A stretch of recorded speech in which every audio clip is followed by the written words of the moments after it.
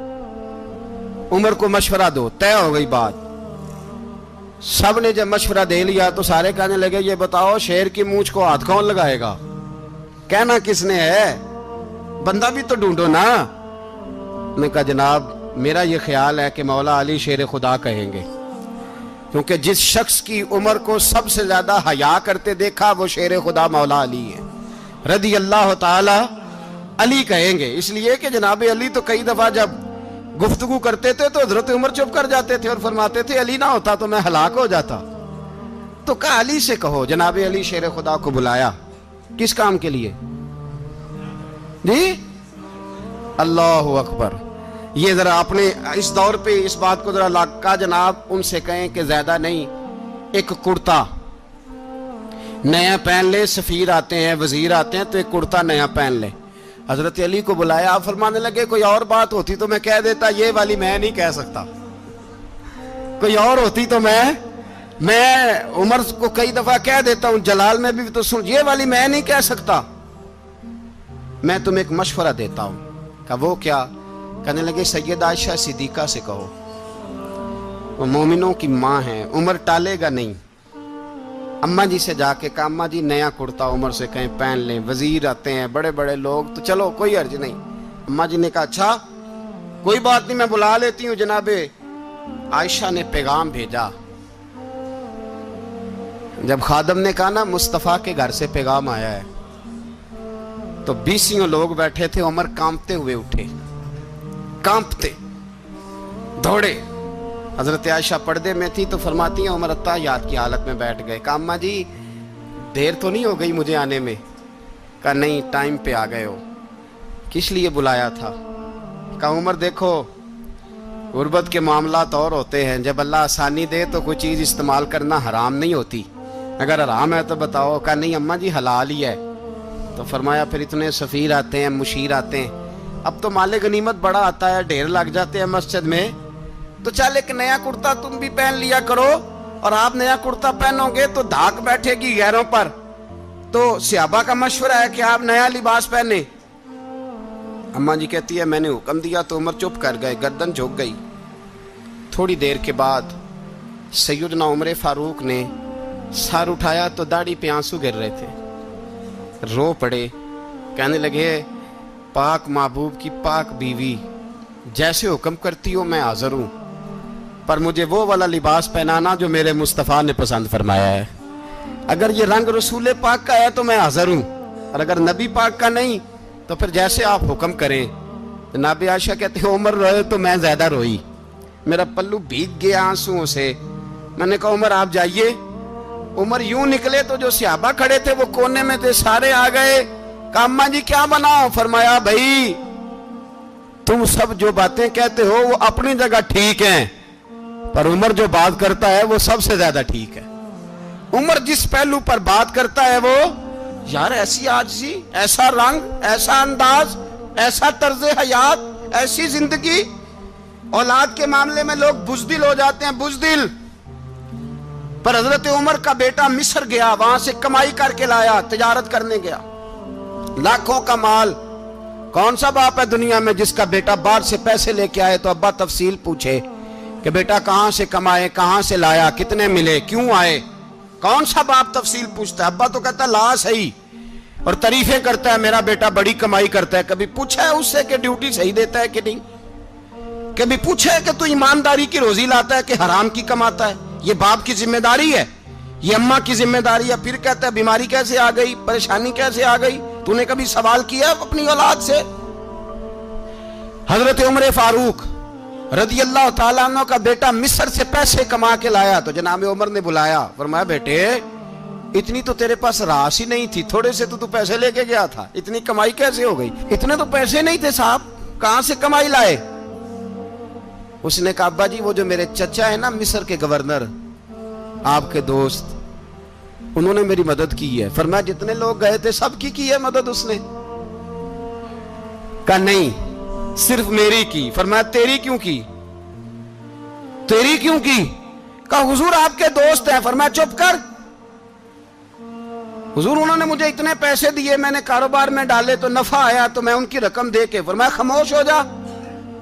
باقی جتنے لوگ گئے تھے سب کی مدد کی اس نے؟ کہا نہیں حضور صرف میری کی. فرمایا اس نے تیری مدد نہیں کی, اس نے خلیفہ کے بیٹے کی مدد کی, اس لیے کہ وہ خلیفہ کو اپنے حق میں نرم کر سکے. فرمایا آدھا مال تیرا ہے, آدھا مال غنیمت کا ہے, مال خزانہ کا ہے, مسلمانوں کا ہے, اس لیے کہ تو جو وہاں سے مال کما کے لایا ہے وہ اپنے باپ کے خلیفہ ہونے کی وجہ سے کما کے لایا ہے, لہذا رکھ ادھر. یہاں کہتے ہیں کدھر سے آیا, کیسے آیا, کون سا حساب دیں, کیا کریں. او بھائی حضرت عمر رضی اللہ تعالیٰ عنہ کا اپنی اولاد کے بارے میں یہ رنگ ہے. ایک جنگ سے نا خوشبو آئی, خوشبو بڑی مہنگی ہوتی تھی, عرب میں خوشبو آج بھی بڑی مہنگی ہے, وہ زیادہ استعمال کرتے ہیں. میری باتوں کی سمجھ آ رہی ہے میرے بھائی؟ بڑی مہنگی خوشبو تھی. جب وہ خوشبو آئی تو حضرت عمر نے کہا, گھر میں پہلے پہنچی حضرت عمر کے, چونکہ زیادہ عورتیں استعمال کرتی تھی گھر کے اندر خوشبو, مرد بھی لگاتے تھے. حضرت عمر نے اپنی بیوی سے کہا, آپ کی زوجہ تو تھی وہ بڑی خوشبو کو پسند کرتی تھی. حضرت عمر نے اپنی زوجہ سے کہا کہ خوشبو لاؤ, میں نے ایک عورت کی ڈیوٹی لگائی ہے, وہ خوشبو تول کے نا تو حصہ برابر صحابہ میں بانٹ دے گی. تو آپ کی زوجہ کہنے لگی کسی بی بی کی ڈیوٹی لگانے کی کیا ضرورت تھی, میں جو موجود تھی میں بانٹ دیتی ہوں تول کے حصہ برابر. آپ نے فرمایا نہیں تو رہنے دے, اور فلانی بی بی بانٹے گی. کہا حضور میں نے بھی بانٹنی ہے, میرے پہ کچھ شک ہے؟ آپ نے فرمایا نہیں, تو تفصیل نہ پوچھ, تو خوشبو دے دے, کوئی اور بانٹے گی. خاتون خانہ تھی نا, کہنے لگی نہیں مجھے بھی آج آپ کو بتانا ہی پڑے گا کہ کوئی جو بانٹ سکتی ہے تو میں کیوں نہیں بانٹ سکتی. زوجہ کہتی عمر نے بات کی تو میری چیخیں نکل گئی. حضرت عمر فرمانے لگے جب تو خوشبو بانٹے گی نا تیرے ہاتھوں کو بھی لگے گی, تیرے دوپٹوں کو بھی لگ جائے گی. اگر رب کریم نے مجھ سے سوال پوچھا کہ عمر خوشبو تو مسلمانوں کی تھی, تیری بیوی کے دوپٹے کو کیوں لگ گئی, تو میں اللہ کے حضور کیا جواب دوں گا؟ اگر اللہ نے یہ سوال کیا کہ تیری بیوی نے کیوں لگائی, وہ تو حصہ تھا مسلمانوں کا, تو نے تیری بیوی نے کیوں لگائی؟ تو فرمایا میں نہیں چاہتا کہ اللہ کے حضور مجھے اور تجھے باز پرس ہو, لہذا کسی اور کو بانٹنے دے. زوجہ روئی اور تڑپ کے کہنے لگی عمر مجھے لگتا ہے صبح قیامت بھی تیری بیوی ہونے کی وجہ سے اللہ مجھے جنت عطا فرما دے گا, تیری زوجہ ہونے کی برکت سے. بھائی یہ معیار رکھا, خدا کی قسم ایسا شخص تاریخ میں دوبارہ نہیں آیا. اتنا بڑا آدمی, اتنا بڑا شخص, اتنا بڑا آدمی, اور پھر رنگ یہ ہے کہ عمر 22 لاکھ مربع میل کا حکمران, 22 لاکھ, اور کھجور کے درخت کے نیچے مٹی کا ڈھیلا لے کے سو گئے ہیں, پرواہ کوئی نہیں, کوئی مسئلہ ہی نہیں. 2 غلام ساتھ بیٹھے تو ایک روٹی حضرت عمر نے گھر سے منگوائی, تھوڑا سا سرکہ, تو غلام کہنے لگے ہم نے بھی کھانی ہے. فرمایا کوئی حرج نہیں, روٹی کو پیٹ بھر کے کھانا ضروری تو نہیں, 3 حصوں میں بانٹ لیتے. ایک آدمی آیا ہوا تھا مصر کا رہنے والا ملنے کے لیے, اس نے پوچھا عمر کدھر ہیں, تو کہا وہ ادھر جاؤ مسجد میں بیٹھے ہوں گے. اور واپس آیا تو کہنے لگا وہاں تو 3 غلام بیٹھے ہیں, ایک روٹی بانٹ کے کھا رہے ہیں, لگتا ہے کئی دنوں سے روٹی نہیں ملی. کہا 3 غلام تو کوئی نہیں, وہاں 2 ہی تھے, تیسرے تو امیر المومنین تھے. اس نے کہا نہیں 3 غلام ہیں, کپڑے بھی ایک طرح کے پہنے ہوئے ہیں, بلکہ 2 کے تو پھر صحیح ہیں, تیسرے کے تو زیادہ ماڑے ہیں. کپڑے بھی ایک طرح کے, کھانا پینا بھی ایک طرح کا, اور ان کا نشست برخاست بھی ایک طرح کی ہے, لہذا کوئی فرق نہیں. حضرت ابو ہریرہ کہتے ہیں میں لے کے آیا, اور جناب عمر کو جب میں نے کچی زمین میں تامت سمیٹ بیٹھے دیکھا تو میں رو پڑا. میں نے اس مصر سے آنے والے کو کہا تو اس کے جلوے دیکھ, اگر اس کی ذات میں اتنا حسن ہے تو محمد عربی کا مقام کیا ہوگا. یہ مقام غور ہے, مقام غور. 10 محرم کو لوگ دیگے پکائیں گے نا, نہیں پکانی ہے, کوئی بول دے نہیں, ہاں نہ نہیں کر دے, پروگرام بدلیا تو نہیں دی عید کی کہ وہی کام شروع ہوا ہے لاسٹ ٹائٹ ہونے والا. کیوں جی, پکنی ہے نا دیکھیں 10 محرم کو انشاءاللہ تعالی, ہم بھی پکائیں گے انشاءاللہ, یہاں بھی پروگرام ہوگا. تو 10 محرم کو جو دیگ پکنی ہے تو ایسا نہیں ہو سکتا کہ 1 محرم کو حضرت عمر کے نام کی بھی کوئی پک جائے. اگر امام حسن حسین کے نام کی دیگیں پکے تو جو امام حسن حسین کے سے پیار کرنے والے ہیں, جو امام حسن حسین سے ہم لوگوں نے بھی عجیب رٹا اپنایا ہے نا, ہم لوگ بات کا ایک پہلو دیکھتے ہیں، دوسرا نہیں دیکھتے۔ حضرت امام حسن اور حسین کو بھی نبی پاک نے شہید کہا، اور جناب عمر کو بھی رسول اللہ نے خود شہید فرمایا، فرمایا شہید ہے، خود فرمایا اپنی زبان سے کہ یہ شہید ہے، خود میرا عمر شہید ہے۔ تو ان کے نام کی دیگ نہیں پکنی چاہیے، اس طرف نہیں ہماری توجہ ہونی چاہیے۔ اور اہل بیت نبو، یہ بات میں پہلے بھی کرتا ہوں، آج پھر کرنا ضروری سمجھتا ہوں۔ اہل بیت کا پیار، سن لو کان کھول کے، اہل بیت کا پیار اگر ہمیں کسی نے سکھایا ہے تو سیدنا عمر فاروق نے سکھایا ہے۔ اہل بیت نبوت کی محبت اگر کسی نے سکھائی ہے تو کس نے سکھائی ہے؟ بول کے بتائیے۔ حضرت عمر نے۔ اہل بیت کا پیار ہمیں حضرت عمر نے بول کر کے سکھایا ہے۔ بھائی یاد رکھیں، کسی کی طاقت نہیں تھی دم مارنے کی حضرت عمر کے سامنے، طاقت ہی نہیں تھی۔ کیسر و کسرا کانپ جاتے تھے، جرأت ہی نہیں کرتے تھے حضرت۔ اور ہمارے تو تعلقات بڑے ہیں نا غیروں سے۔ حضرت ابو موسیٰ اشعری رضی اللہ تعالیٰ عنہ فرماتے ہیں میرا منشی عیسائی تھا، وہ کاتب کہتے تھے وہ لوگ، میرا حساب کتاب عیسائی تھا۔ تو فرماتے ہیں ایک دن میں نے وہ سارا حساب کتاب لین دین کے حضرت عمر کو دکھائے تو فرمانے لگے جس نے لکھے ہیں اس کو بلاؤ۔ کہنے لگے ضرور مسجد نہیں آ سکتا۔ کیوں نہیں آ سکتا؟ کہنے لگے وہ عیسائی ہے۔ کہتے ہیں حضرت عمر جلال میں آ گئے۔ آپ فرمانے لگے جنہیں رب دور کرتا ہے تم کیوں قریب کرتے ہو؟ جنہیں اللہ دور کرتا ہے۔ فرمایا تم غیروں کو اگر عہدے دو گے تو اپنوں کا کیا بنے گا؟ اگر تم غیروں کو عہدے دو گے تو اپنوں کا۔ یہ سوچ ہے جو آج برما کے مسلمانوں کے لیے بھی ضروری ہے۔ کہا اگر تم غیروں کو عہدے دو گے تو اپنوں کا۔ ہم نے غیروں کو عہدے دیے تو دیکھا نا اپنے کس طرح کاٹے جا رہے ہیں۔ غیروں کو جو عہدے دے دیے جرانے سارے غیروں سے، روز دعویٰ ہوتا ہے چین ہمارا سجن ہے، چین ہمارا دوست ہے۔ او بھائی دوست ہے تو اس سے کہو نا کہ برما تو تمہاری ایک چھوٹی سی ریاست ہے، چین کے بغیر تو وہ سانس بھی نہیں لے سکتا۔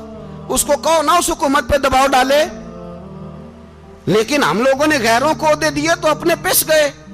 حضرت عمر کہتے تھے ذمی کا ہم ادب کریں گے، ذمی کافر کا ہم، ایسا کافر جو مسلمان ریاست کو قبول کرے، بدامنی نہ پھیلائے۔ ایک آدمی کو آپ نے دیکھا آنکھوں سے نابینا ہے اور بھیک مانگ رہا ہے، تو حضرت عمر کو نظر آ گیا۔ فرمایا کون ہو؟ اس نے کہا میں یہودی ہوں۔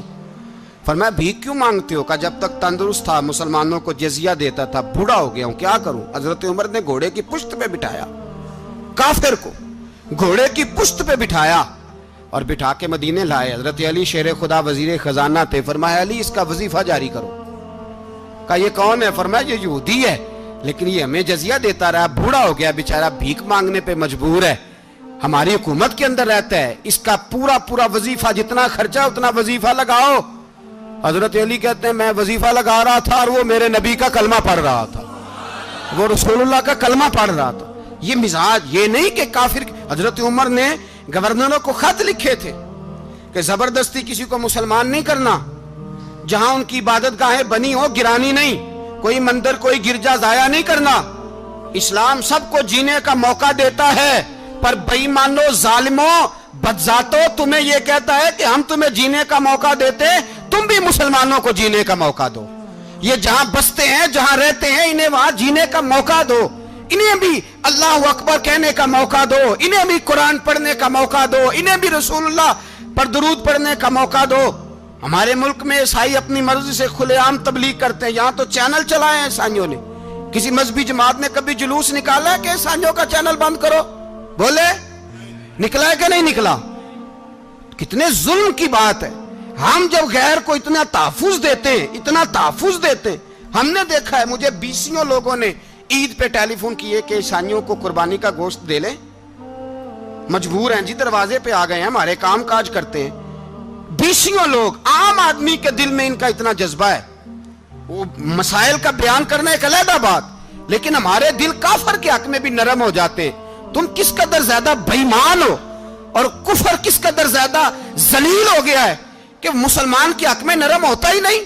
اور اس سے بڑے ذلیل وہ ہیں جو ان ذلیلوں کے سپورٹر ہیں، وہ کسی عرب ملک کے حکمران ہو یا کسی اور جگہ کے، وہ بڑے ذلیل ہیں جو ان ذلیلوں کے سپورٹر ہیں، جو برما کی بچیوں کے قتل پر اپنی حکومتیں چمکا رہے ہیں، انہیں شرم نہیں آتی۔ اس قدر مسلمان تڑپا ہے لیکن ان بے غیرتوں کو ذرا ہوش نہیں آئی، اور یہ ان کے کماش، ان کے دلال